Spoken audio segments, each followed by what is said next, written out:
दोस्तों, जिस राहुल गांधी को बीजेपी के तमाम नेता बात बात पर उनका मजाक उड़ाया करते थे, जिस राहुल गांधी को प्रधानमंत्री मोदी ने अपने पूरे चुनावी भाषण में शहजादा शहजादा कहा, जिस राहुल गांधी के लिए पीएम मोदी ने अपने कई इंटरव्यूज में भविष्यवाणी कर दी कि वायनाड से हार रहे हैं इसीलिए रायबरेली भागकर आ गए हैं, दोनों सीटों से हारेंगे, ये भी भविष्यवाणी कर दी थी मोदी जी ने।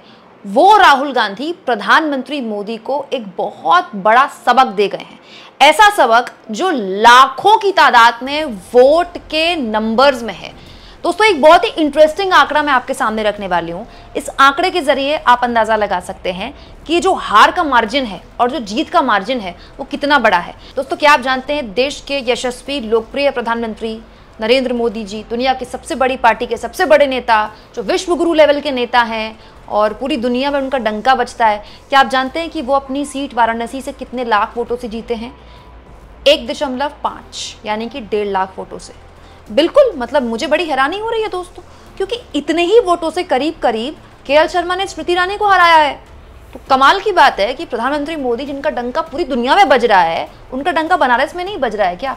हालत तो ये थी कि जब बिल्कुल शुरुआती रुझान आए ना, जब बैलेट पेपर खुलते हैं, शुरुआत में काउंटिंग होनी शुरू होती है, उस वक्त प्रधानमंत्री पीछे चल रहे थे शुरू के काउंटिंग में।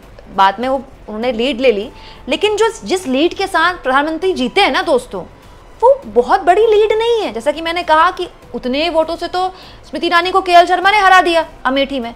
कम से कम विश्वगुरु लेवल के नेता को 4 से 5 लाख वोटों से तो जीतना चाहिए था। इसका मतलब मोदी जी के बनारस के अंदर उनके लिए एक क्लोज फाइट नहीं तो कम से कम एक अच्छा खासा चुनाव तो अजय राय ने पैदा कर ही दिया था। दूसरी ओर राहुल गांधी की आप जीत देखिए। वायनाड से राहुल गांधी 3.6 लाख वोट से जीते हैं, 3.6 लाख। वहीं रायबरेली सीट से राहुल गांधी 3.8 लाख वोटों से जीते हैं।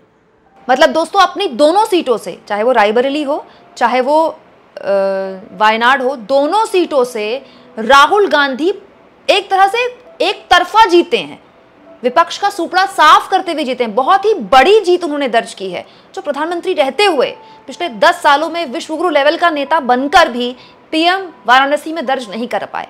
और अब सवाल यही है राहुल गांधी से कि अब राहुल गांधी वायनाड से सांसद रहेंगे या फिर रायबरेली से।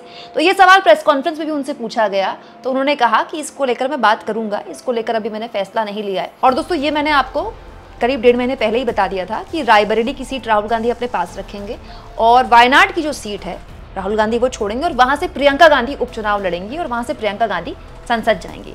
तो बड़ा सवाल ये है दोस्तों, जो बिग पिक्चर है, राहुल गांधी ने तो अपनी दोनों सीटों में एक तरह से साबित कर दिया कि वो जहां से चुनाव लड़े, 2 जगह से चुनाव लड़े, दोनों जगह से एक जबरदस्त जीत उन्होंने दर्ज की। लेकिन मोदी जी क्यों चूक गए? मोदी जी के बनारस में उन्हें 3-4 लाख वोटों से तो जीत मिलनी चाहिए थी। नहीं, कमेंट बॉक्स में जरूर लिखिएगा दोस्तों ऐसा क्यों हुआ। साथ में दोस्तों, जितना हो सके चैनल को शेयर भी करें, सब्सक्राइब भी करें और थैंक्स और ज्वाइन के ऑप्शन से अगर आप चाहें तो कुछ आर्थिक मदद भी चैनल की कर सकते हैं।